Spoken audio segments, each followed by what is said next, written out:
I proudly love my India, কিন্তু আমি anti national মানে দেশদ্রোহী কিনা কিভাবে বুঝবো?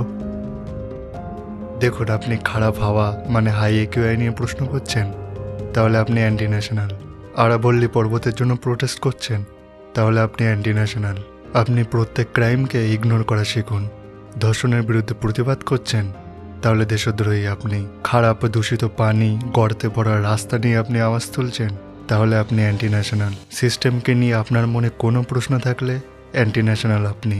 মনের মধ্যে অন্য ধর্মের মানুষের প্রতি শ্রদ্ধা ভালোবাসা রেখে দিয়েছেন, অ্যান্টি ন্যাশনাল আপনি। এগুলো আমি বলছি না, কিন্তু এই কাজগুলো করলে কিছু সম্প্রদায়ের মানুষ আপনাকে অ্যান্টি ন্যাশনালের ট্যাগ দিয়ে দেবে। আর কারা সেই সব সম্প্রদায় আশা করি আপনি বুঝে গিয়েছেন। But I don't care about those people. মানুষ যখন বুঝবে যে নেতা মন্ত্রীরা আপনার বাপ নয়, সরকারকে পাওয়ার আপনি দিয়েছেন, ট্যাক্স আপনি দিচ্ছেন, সরকারের ক্ষমতা সাধারণ মানুষ, তাই আপনার দাবি পূরণ করা সরকারের কর্তব্য, আর সরকারকে প্রশ্ন করা আপনার দায়িত্ব। তখনই উন্নত হবে আমাদের সমাজ। জয় হিন্দ।